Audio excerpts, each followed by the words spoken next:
그러므로 형제들아, 내가 하나님의 모든 자비하심으로 너희를 권하노니 너희 몸을 하나님이 기뻐하시는 거룩한 산 제물로 드리라. 이는 너희가 드릴 영적 예배니라.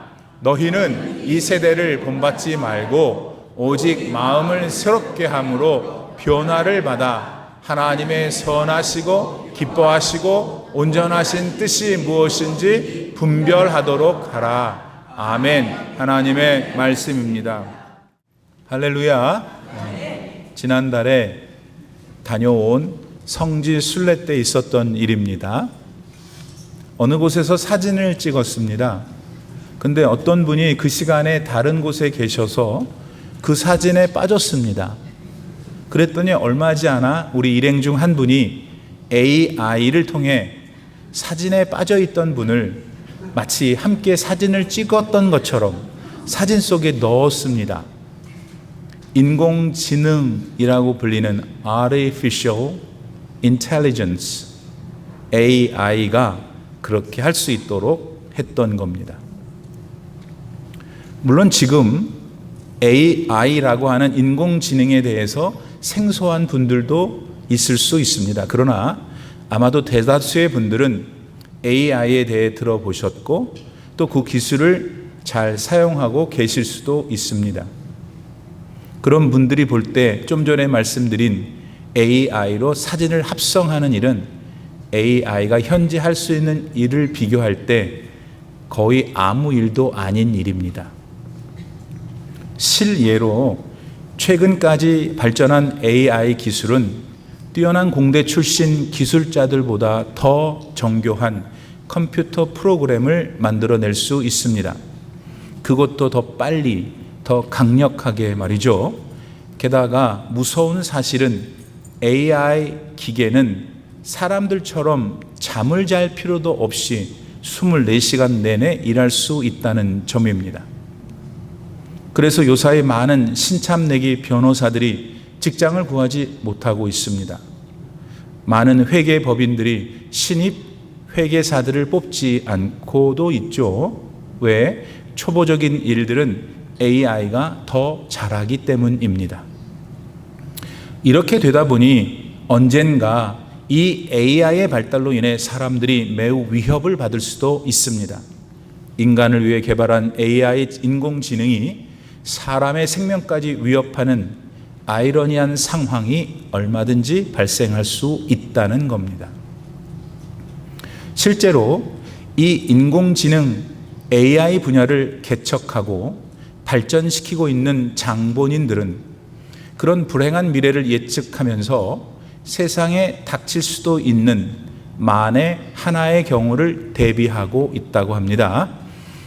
뇌과학자이며 카이스트에서 가르치고 있는 김대식 교수는 그의 책, 집사님, 그의 책 인간의 마지막 질문 AGI, 천사인가 악마인가에서 그와 같은 사람들의 예들을 들고 있습니다.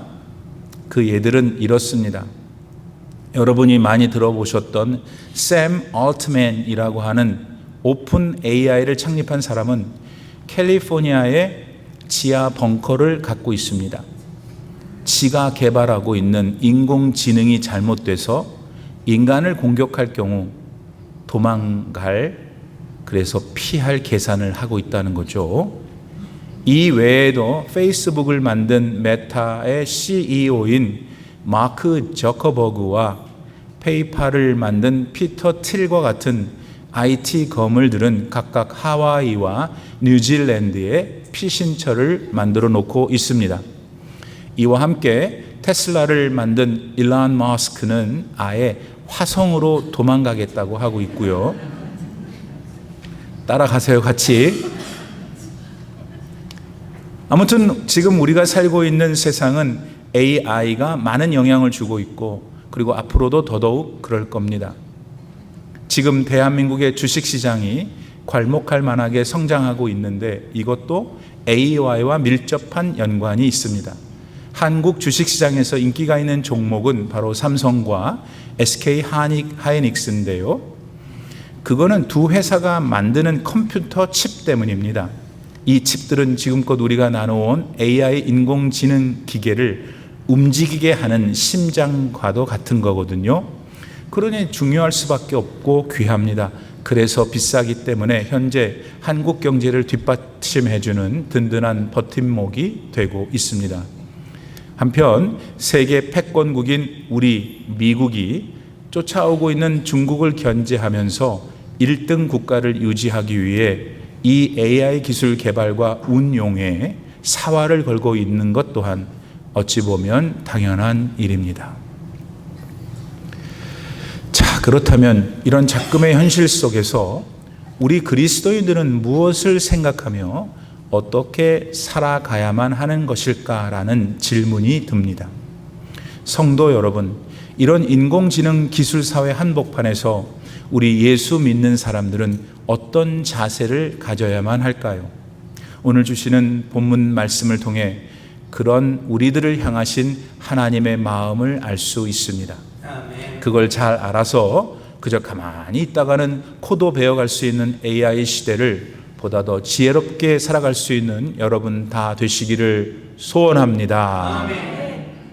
먼저 본문 1절 말씀은 그러므로라고 시작하고 있습니다. 앞선 로마서 1장에서 11장에 이르기까지 바울은 구원을 얻는 것은 바로 예수님을 믿는 믿음으로 되는 것이다 전했습니다.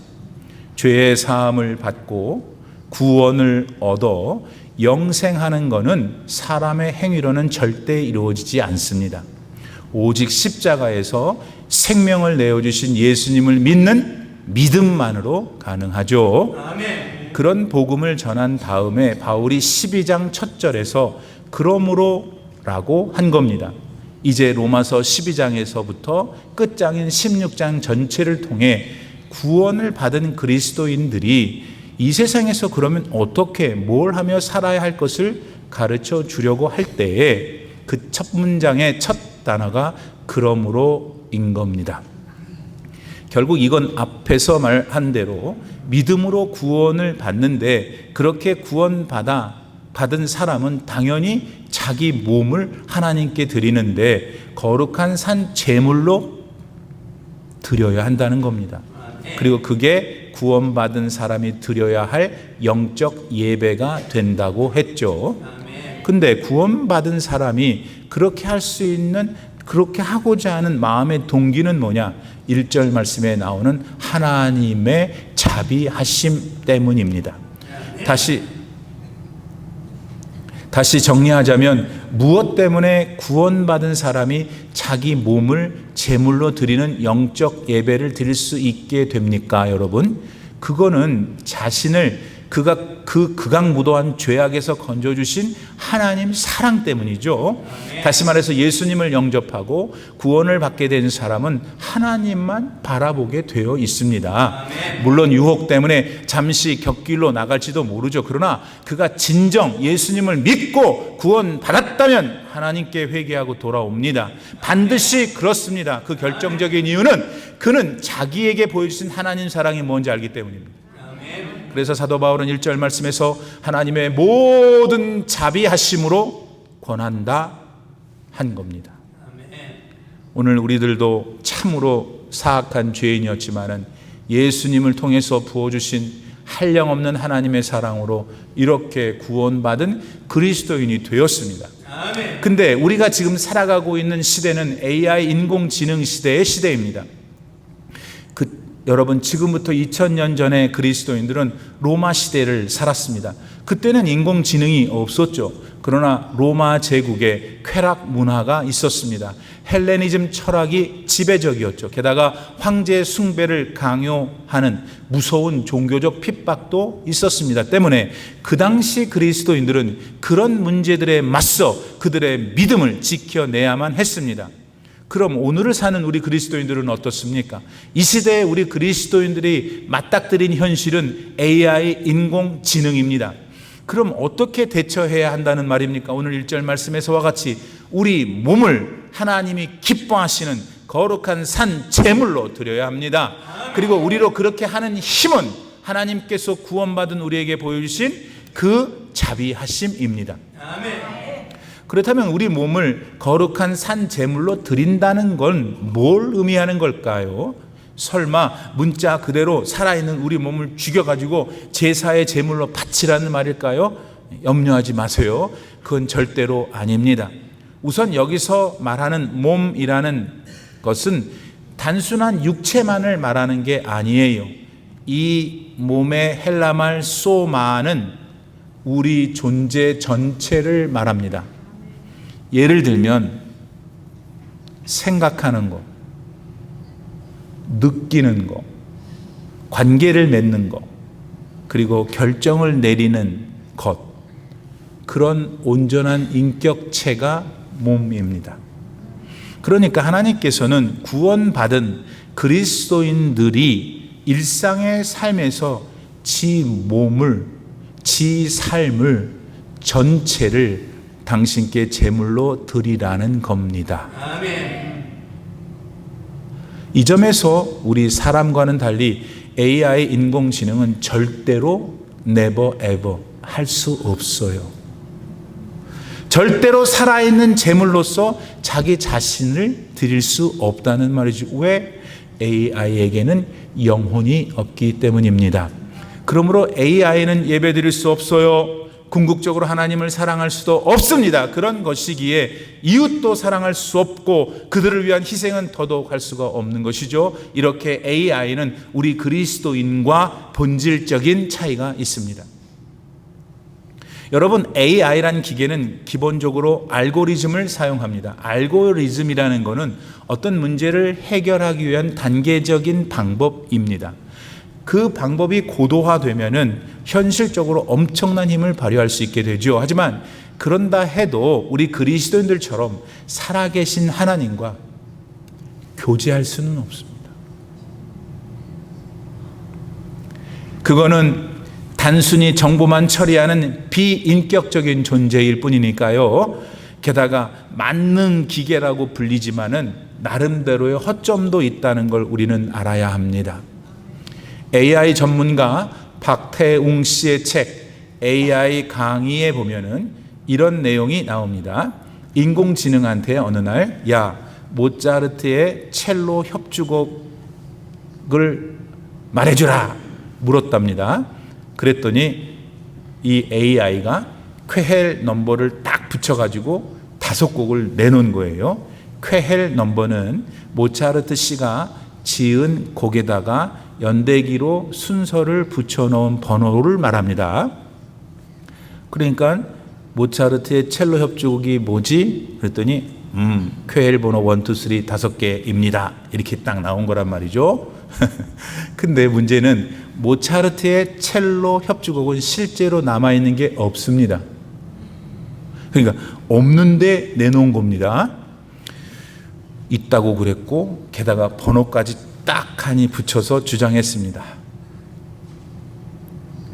뭐예요? AI가 허황된 말을 한 겁니다. 왜 그랬을까요? AI는 지가 습득한 정보에 따라 그렇게 말하도록 작용하는 것입니다.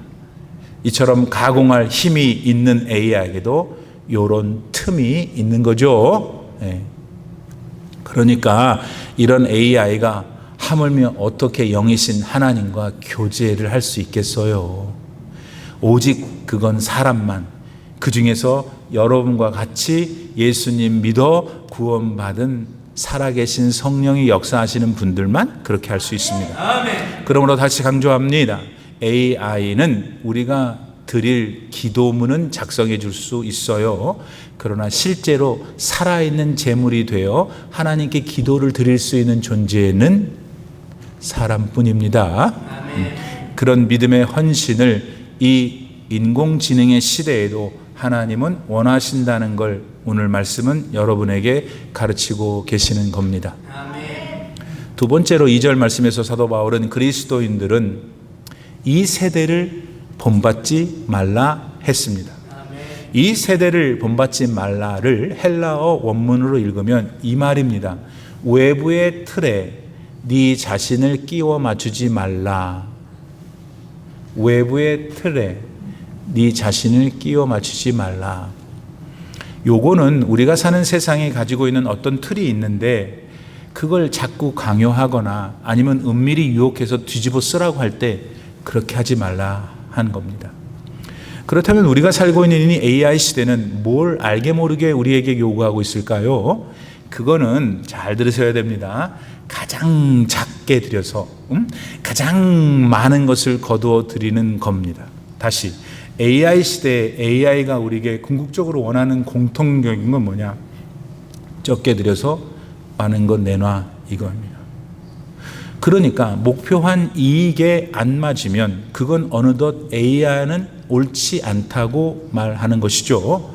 그러니까 한 사람을 위해서 많은 사람들이 시간을 내 가지고 정력을 들여 가지고 도움을 준다면 세상이 좋아하겠습니까? 그걸 좋게 여기겠습니까? 절대 아니지. 어떻게든지 작게 들여서 어떻게든지 많은 걸 먹어야 되는데 한 사람이 여러 사람들을 돕겠다고 저렇게 정신을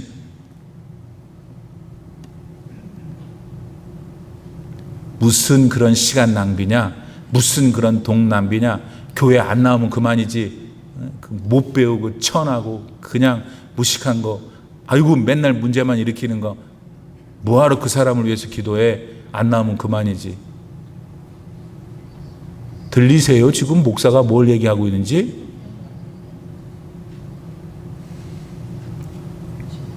또 잠을 설쳐가며 새벽 제단을 쌓을 때 AI 세상은 뭐라고 하겠습니까?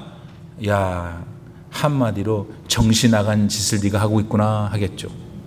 더군다나 이치도 안 맞고 게다가 능력도 부족한 사람들이 이끄는 어떤 일에 너무나 불편하고 너무나 답답하지만 교회이니까 하는 그런 것을 사랑으로 감수하고 동참한다면 아마도 AI 세상은 기가 차갑고 어안이 벙벙할 겁니다. 뭐하러 그런 짓을 해? 시간 아깝게. 그냥 기 차버려 절로. 뭐 능력도 없는 걸 어디서 할 거란 말이죠.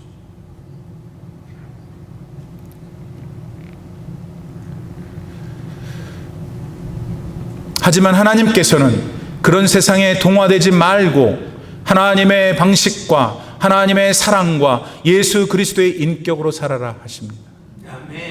연어가 산란을 위해 물을 거슬러 올라가는 것처럼 세상의 저항을 견디며 세상의 틀 안에 갇히지 말고 예수님이 주신 자유를 하나님의 사랑 안에서 누리라 하시는 겁니다. 여러분, AI 세상은 헤아릴 수 없는 많은 정보를 통해 어떤 걸 분석하고 그 결과물을 내놓을 수 있습니다. 그러나 그것이 아무리 뛰어나다 해도 그 결과물을 가지고 최종적인 결정을 해야 할 존재는 여러분입니다. 아멘. 그런 여러분, 특히 여러분과 같은 그리스도인들은 언제나 묻습니다. 나는 누구지?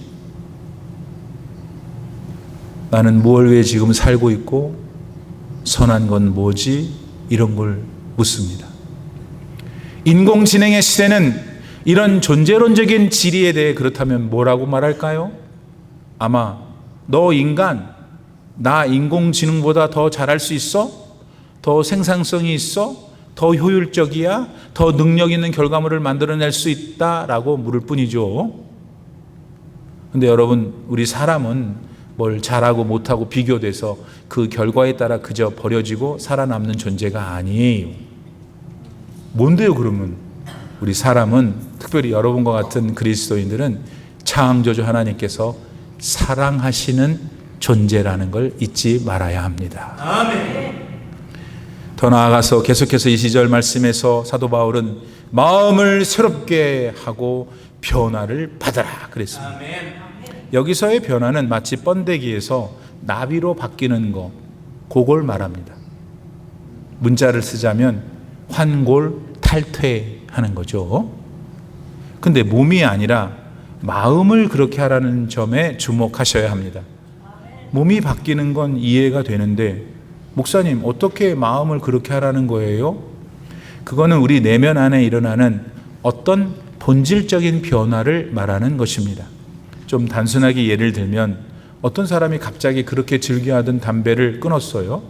그걸 우리는 어떻게 표현할 수 있을까요? 그 사람 마음이 확 바뀌었네? 그럴 거잖아요. 그런 결심으로 이끌어 행동하게 한 어떤 질적인 변화가 그 사람 내면에서 일어난 겁니다.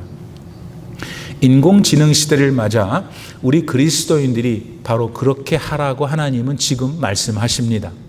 우리 안에 죄로 인해 가득할 수밖에 없는 탐욕을 예수님께서는 당신이 보여주신 사랑으로 바꾸어 살아라 하십니다. 아멘. 탐욕을 사랑으로.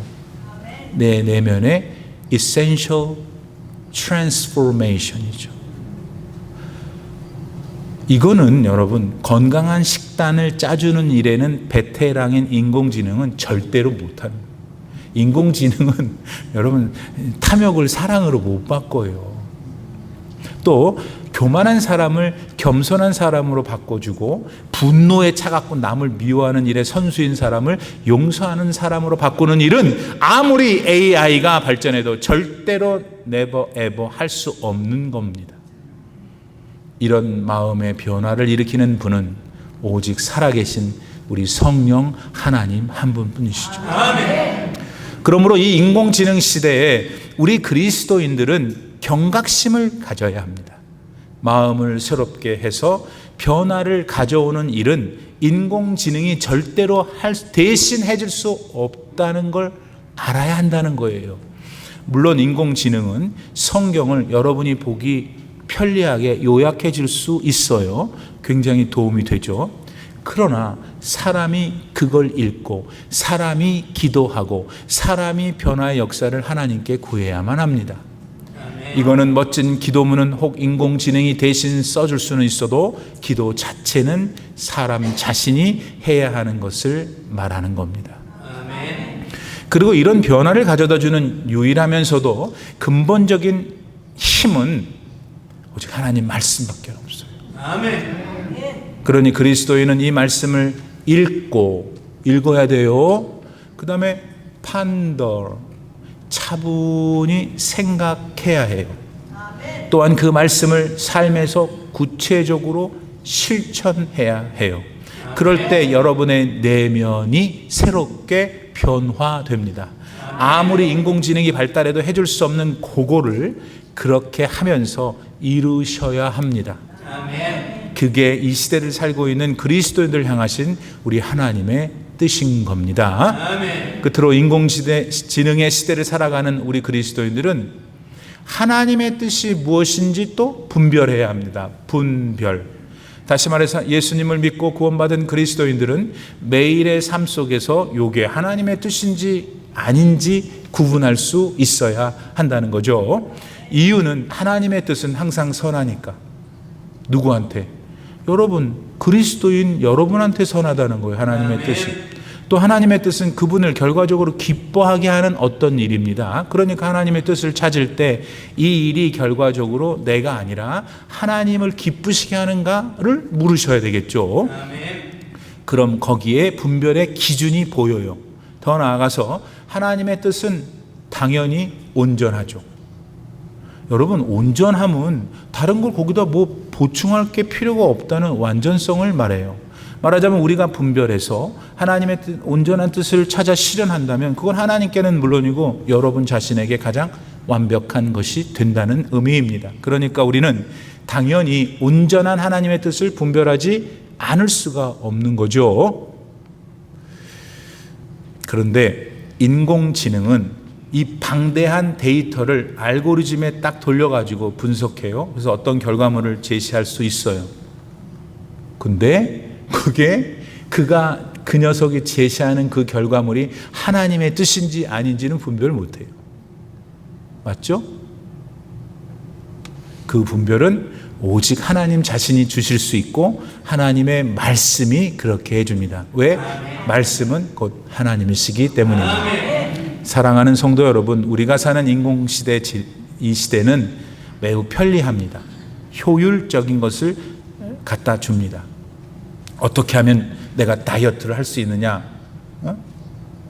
그러면은 인공지능이 뭐라 그래요? 제 원고에는 없지만 성령이 역사하시는 것 같아요. 그러면 인공지능이 이걸 드시지 마시고 이걸 쫙 나오잖아요. 근데 어떻게 돼요? 그게 잘 안 돼. 왜? 옛날보다 더 많이 먹으니까. 뭐 뻔해요. 안 되는 게 개가 문제가 아니고 많이 드셔서 그래요. 인공지능 시대는 효율적이고 편리한 것을 가르쳐 줘요. 요거는 인류가 불을 처음에 만났을 때 아유 뜨거워 도망가야지 했지만 불이 몸을 따뜻하게 해준다는 것과 불을 통해서 음식을 해먹을 수 있다는 것을 알게 됐잖아요. 그래서 지금까지 같이 살잖아요. 그러므로 이 시대를 너무 무서워할 게 없어요. 숨기만 하려고 할 것도 없고, 어떤 사람도 산에 들어가서 그냥 처박혀서 산다고 그러더라고요. 원시인처럼. 그럴 것도 없어요. 왜냐하면 세상을 창조하신 하나님께서는 땅을 정복하고 땅을 다스리라 하셨잖아요.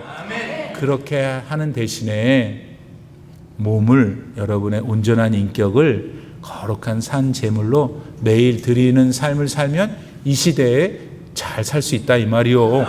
이 세대에 살지만은 이 세대에 동화되지 말고 마음을 새롭게 해서 변화를 받으면 되는 것입니다. 그래서 하나님의 뜻이 뭔지 매일매일 분별하며 살아가면 되는 것입니다. 그런 중에 이 시대의 산물인 인공지능을 지혜롭게 사용하는 것도 좋은 일입니다. 가령 이런 것들이 그런 것들이죠. 여전히 예수님의 십자가 복음이 전해지지 않은 지금도 여러 나라의 여러 지역들에 있고, 그 사람들이 사용한 언어들이 있을 때 인공지능을 딱 넣었더니 해갖고 딱 나와. 그 언어가 번역이 착 됐어. 얼마나 좋아요. 그거 갖고 전도할 수 있으면 하나님이 얼마나 기뻐하시겠어요. 또 인공지능이 없었다면 소외된 이웃을 발견하기가 무척 어려웠을 텐데 인공지능을 딱 돌리니까 그런 사람들을 효과적으로 빨리 찾아낼 수 있다면 얼마나 더 성령님이 기뻐하시겠어요. 목사님, 그런 게 뭔데요? 어느 병원에 독거 노인이 맨날 병원에 왔는데 안 나와. 인공지능을 틀어보니까, 통계를 보니까 이 양반이 왜 안 나오지? 집에 갔더니 거의 죽게 생긴 독거사 하려고 그래. 그러니까 그런 것도 AI를 사용하면 찾아낼 수 있지 않겠느냐 이거예요. 좋게. 또 저기 산간, 도서 이런 지역에 노인네들만 사는 곳에 의사가 가겠어요, 안 가겠어요? 없지. 이거 어떻게 하라고요? 의료 혜택을 자연스럽게 받을 수 없는 그런 지역에 인공지능이 딱 있어가지고 할아버지가 아파. 그 사진을 찍어. 그러면 사진을 찍으면 인공지능이 칙 하면서 그대는 무슨 병입니다. 어느 정도는 분석할 수가 있잖아요. 그러면 급한 사람은 빨리 보내는 거지, 화면으로. 그러면 이제 그때 의사가 올 수도 있고, 아예 그냥 마늘만 먹고 아까진기만 바르고. 옛날에 우리는 아까진기만 발랐잖아. 그냥 배가 아파도 아까진기, 설사가 나도 아파도 아까진기, 그냥 믿음으로 바르는 거야. 된장은 또 왜 이렇게 많이 발라? 이제 그런 시대였는데 그 믿음이 효과가 있었지만, 지금은 아무리 도서 거기 살아도 된장 발랐다가 딱이 맞아요. 사진을 찍어서 인공지능이 거기도 있을 수 있으니 보고 이거 상태가 심각하니 가야 됩니다, 안 가야 됩니다 라도 한다면 인공지능을 이용해서 예전보다 훨씬 좋지 않겠는가. 사랑하는 성도 여러분, 우리가 살고 있는 인공지능 시대에도 성경의 하나님만이 유일한 신이십니다. 그리고 우리는 그분이 만드신 피조물이에요. 이 사실은 세상에 아무리 절단나도 변해도 바뀌지 않아요. 다만 이 시대 우리가 겪는 현실은 로마 시대의 그리스도인과는 다를 수 있잖아요. 그런 점에서 오늘 우리는 AI 인공시대를 맞고 있어요. 하지만 변함없으신 하나님께서는 이런 시대에 우리가 어떻게 온전하게 지혜롭게 살 수 있는지를 가르쳐 주신단 말이에요. 그거는 오늘 함께 배운 말씀에 있었잖아요. 이 말씀을 집에 돌아가셔서 다시 한번 천천히 곱씹고 이해를 하셔야 돼요. 먼저 이해도 안 되고 납득이 안 되는데 어떻게 믿어. 우리 교회 두 분이 있는데 그 사람은 맨날 믿는데, 그래서 뭘 믿어 그랬더니 모르는데요. 그래. 그걸 맹목이라 그런 거예요. 맹목. 그러면서 목사님 좋아하는데 나는 그런 사람 싫어요. 나를 좋아한다 그러는데 좋아하는 이유를 몰라. 그럼 얼마나 허망해요. 말씀을 다 안돼. 근데 뭔지를 모르고 안돼. 믿는데 안돼 그러면. 그래서 말씀을 딱 읽고 성령님 깨닫게 해주세요 하면 하나님 깨닫게 해주세요. 아멘. 자 이렇게 촥. 그리고는 그 깨달은 바를 그 다음이 중요해요. 더 중요해. 그 깨달았으면 이제 해야지. Put that into practice. 그거를 실천해야지. 아멘. 여러분 들으셔요. 실천하지 않으면 역사가 안 일어나. 목사님, 할렐루야. 오늘도 지금 설교 듣고 깨달았어. 잘했어요. 잘했는데, 그걸 가지고 내가 실천하지 않으면 하나님이 역사하시는 걸 경험 못 해. 그건 내 잘못 아니야. 실천하셔야 된다. 아멘. 그리고 그렇게 해서, 그렇게 되면 어떻게 되냐면, 마음에 기쁨이 생겨요. 아멘. 이건 돈으로 살 수 없어. 아멘. 기쁨이 생기면 내가 살고 싶어. 이 지긋지긋한 내 이 가정 환경, 내 이 힘든 현실이 이상하게 하나님이 위로를 하시고 내가 살아가고 싶은 마음이 생기는 거야.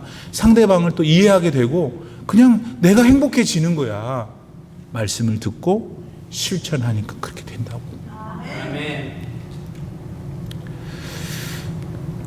그렇게 하는 게 여러분 어차피 우리 시간이 없어 별로. 목사님 또 나온다. 여러분 시간이 별로 없어. 우리 각자에게. 목사님 저는 150까지 살 건데요. 잘났어요. 많이 사세요. 많이 살아. 그러면 150살이면 얼마야? 지금 80인 분은 70년 100개 안 남았다고. 어쨌든 유한한 시간을 사는 우리잖아요. 그러니까 여러분이 정상적인 사람이라면, 하나님의 영이 있는 사람이면 보람되게 사고 싶지. 어차피 죽어야 되면 하나님께 가야 된다고 하니 그 다음에 나오는 단어는 동일해요. 어떻게 했으면 내가 오늘 하루도 보람 있게, 하나님 보시기에 의미 있게, 하나님 앞에 갔을 때 잘했다 칭찬받고 그 생각을 할 수밖에 없지. 그렇게 살려면 말씀을 들었잖아요. 작은 거라도 다 실천하면 기쁨이 생기고 행복해지고 걱정이 다 사라지게 되고 하나님이 보이게 되고, 그런 천국을 향하여 오늘도 열심히 터벅터벅 믿음으로 걸어가는 성도님들 다 되시기를 축복합니다. 다 같이 자리에서 일어나셔서 그 믿음